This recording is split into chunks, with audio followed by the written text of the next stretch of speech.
Hello, I'm Toycat, and welcome back to the second channel video. Today, I wanted to talk about everyone's least favourite thing in the entire world. That's right, it's France, or more specifically, France's ban on short-haul travel by plane. I'm talking about plane travel bans today because although a lot of people jump to it and they think, oh yeah, well that's something that happens politically, or that's something that happens for disease reasons. I mean, a lot of countries shut down flights because of COVID and because of, Russia's recent no-no actions. However, a growing trend is not shutting down flights for direct political reasons, but rather the indirect one, which is the biggest of all, the environment. That's right, France is leading the way, and they have banned short-haul flights. I've seen this shared a lot, and it is true that France has officially decided to ban any flight if the same journey could be made by train in under 2.5 hours. This is really good politics. I mean, who is in favor of taking the plane over the train when the train takes 2.5 hours anyway? Sure, the plane might be slightly faster, but dealing with airports, who wants to deal with all of that? That seems very, very silly, and thank God that France has actually done that. However, here's the fun thing about it. The reason that it's an interesting discussion, rather than open shut, this is good, we are done, is because when you look at the number of flights banned by this criteria,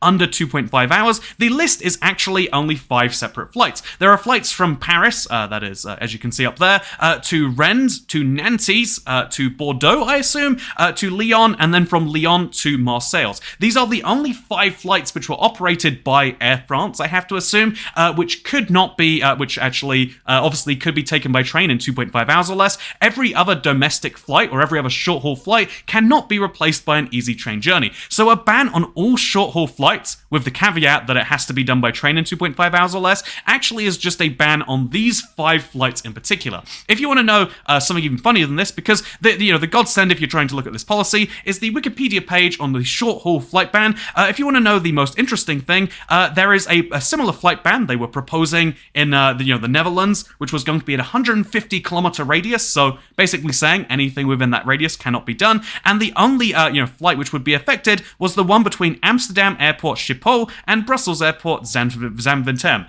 and they basically concluded in the end that this is one flight being banned, it's contrary to the European Commission's free market regulations, and also it's actually really good for free market competition, people be able to fly from one airport to the other to connect to a flight there.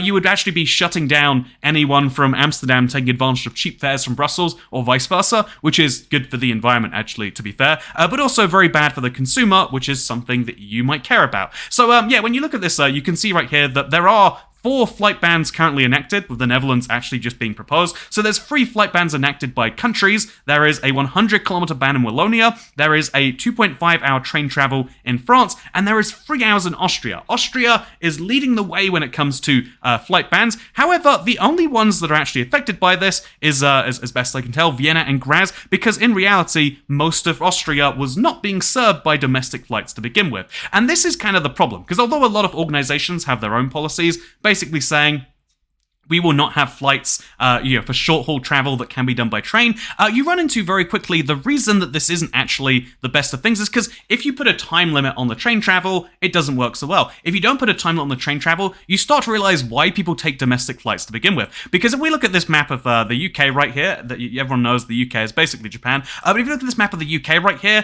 the most interesting flight that makes no sense to anyone, who doesn't, fly a lot, or really, it doesn't make sense to anyone who lives in London or Manchester, is the journey from London to Manchester. This is from the first to the third or the second biggest city, depending on how you measure. But it's a flight between it's a train journey between 2 of the busiest places. It would take 4 hours by car. It would take apparently 3 hours 45 minutes by train.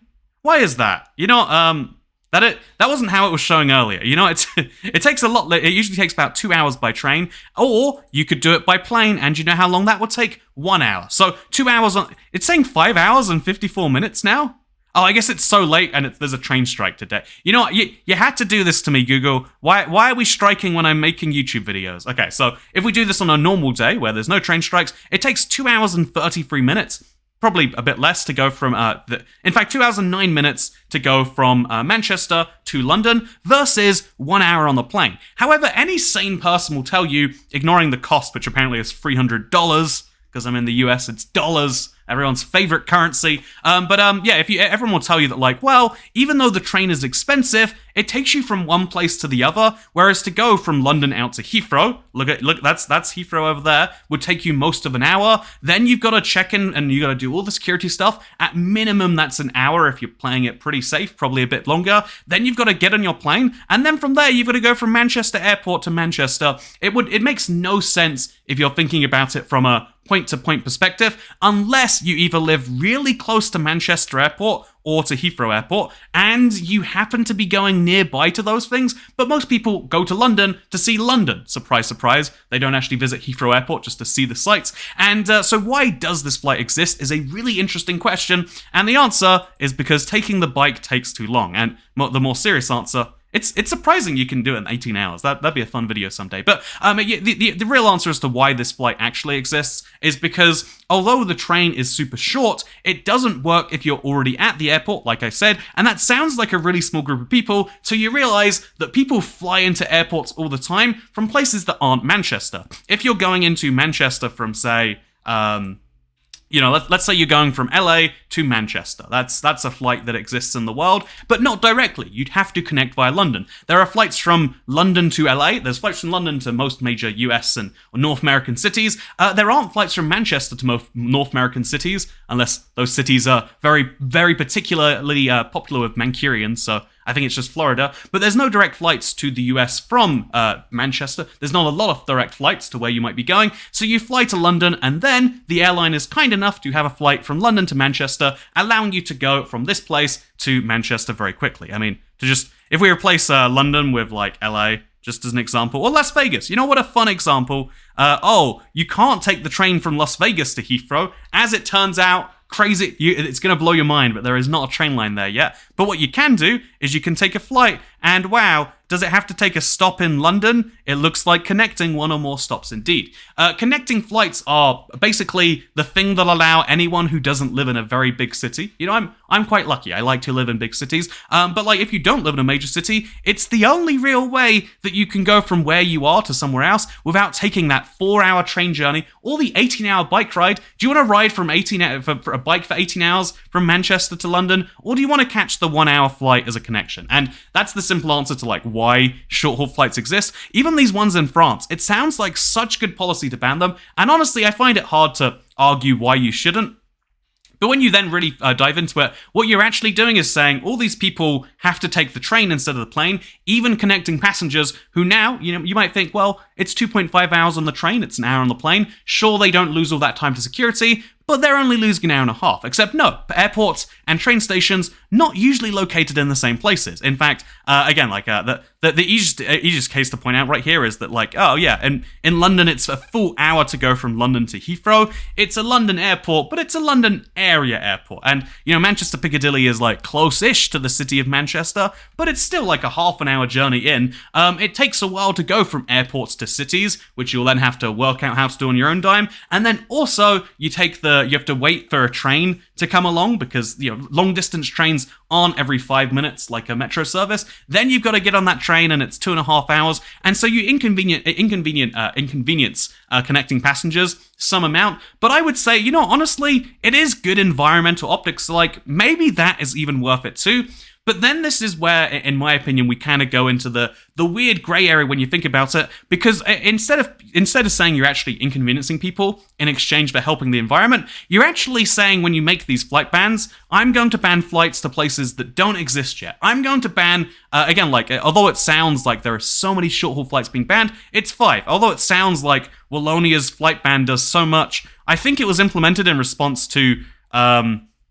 Is there a single flight in there? Yeah, they made a stopover in Liège, and they got mad. It was a stop on a flight, so they just stopped somewhere, and it stopped that single flight from happening in 2006. Whereas the one in Amsterdam, the Netherlands, would have been 1 flight. The one in Austria is very few flights. I don't want to confirm it's exactly 1, but it's a very few number of flights that actually exist, and you're effectively saying that no more can exist like that, which again actually sounds kind of fine. I think the German approach is actually much better of saying, well, I think what we'll do instead is if the train journey is somewhat comparable, we'll raise the taxes. Incentivize people to take the train by making it cheaper. Incentivize people to take the train by making it part of the ticket that can exist. And the other more interesting thing here, because this is a really interesting idea in my opinion. I think we do need to look at how we reduce carbon emissions, especially perhaps from flying. And but the problem with the idea of the short haul flight ban, as far as I'm concerned, is you very quickly realize that you're just actually by banning flights to Nantes effectively, you make it so much harder for people to visit from overseas. If the American tourist is like, I want to visit Nantes so bad, it's such a beautiful city. My ancestors were probably from Nantes. I mean, my grandmother told me that once, and you know how French I must be because of that. My great-great-great-great-grandmother was from Europe, and so I'm just so European. You know that type of American, as obnoxious as I'm putting them out to be, if they want to visit Nantes, they can take that lovely connecting flight that's, it's banned. They've got to take the train instead. The most dedicated people can still do that. But if we take Japan as another example, they are the country in the world that is most famed for their Shinkansen, right? If you visit Japan, you want to visit places like Kyoto or Osaka or maybe Hiroshima, or you want to go to... There's lots of places, and they're all well connected by not just high-speed train, like super high-speed train. Japan's Shinkansen network is unrivaled, as you can tell from this watermark from Trains Blog. It's a bad watermark because I can't read it, but this is a useful map that shows that Japan has amazing high-speed rail, and yet if you are to look at flights from, let's say, London, let's just hypothetically say London to Osaka, so the second biggest city in Japan, it doesn't really have many international flights of its own. The way that you'll get there is they'll sell you a connecting flight from Heathrow to Haneda. Then from Haneda, you wait at the airport for an hour. You get on another flight that's an hour and 10 minutes. And even though there's a high-speed train going 300 kilometers an hour that has no 1 hour, 10-minute wait, it's every 5 minutes, I want to say. It's really frequent. You just get on that train and go. Despite that, taking a 1 hour, 10-minute layover, then a 1 hour, 10-minute journey is shorter than the train journey equivalent because you need to get from the airport, even Haneda, it's a really close airport to the city in Tokyo. It's like, yeah, actually, you need to take that airport line for apparently only 8 minutes.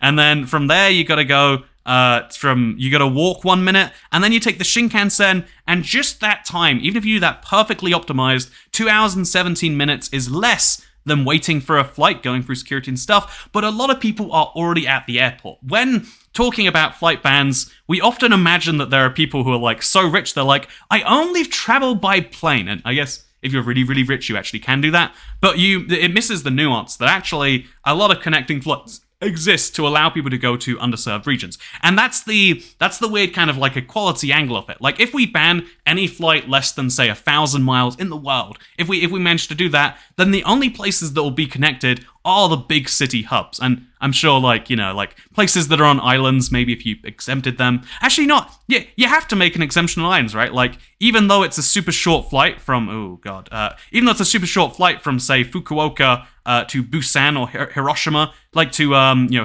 Seoul, it's a really short flight. It would be covered by any ban on travel, but there's no tunnel to do it. And so you realize very quickly, like, okay, most big, you might want to go across the Atlantic real bad, but it takes like a month on a boat, and there's no trains that do that yet.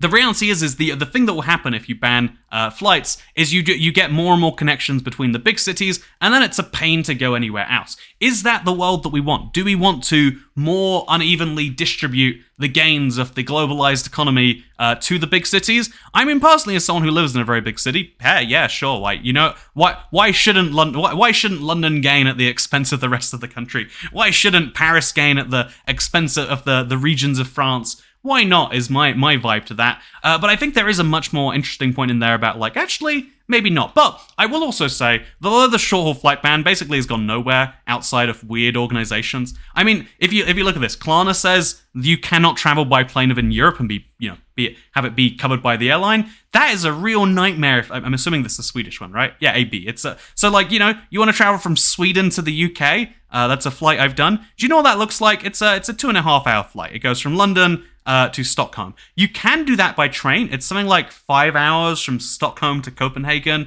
It's 2 hours from London to Brussels. I'm going to guess it's like another... You can spend a whole day doing that, or you can spend an afternoon. I mean, and that's like actually a pretty well-connected example. My point here is to say that these short-haul flight bans have a lot of point. They have a lot of actual value, and moving the discourse in a way that I guess actually can have some value. I think that we should be looking at... if there really were a bunch of flights that were happening for no reason, and there actually are a lot of cases where that happens, that would be a really bad thing. However, despite how good it sounds, short-haul flights are not happening for no reason. Flights where the train journey can be beaten are not happening for no reason. And I guess the real way you'd want to ban it is say, no taking the short-haul flight when you could get on the train network. But even then, even that is saying, because, you know, if you think about that realistically, there are some people who live in, I don't know, Reading, or I think Reading's actually poorly connected to Heathrow, but if you live in Egham, you know, my favorite London suburb,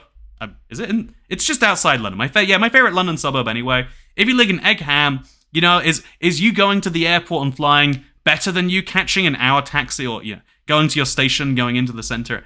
There's lots of trade-offs and interesting points to be had here, but this has been a second channel video. I find it to be such an interesting idea, the flight ban, because it is so politically appealing and yet so actually ineffective. And I think things that are really popular and universally accepted are the ones that we should seek to criticize the most, but also where it's most important to talk about, like, what do you do instead? And the answer is, God knows. But I want to hear your takes on that in the comments, because boy, will that not be a spicy comment section filled with people. You know how I got here to Las Vegas from the UK? I didn't take the boat and the train. I flew on a plane. I killed some trees and some seals to get just like that guy out there.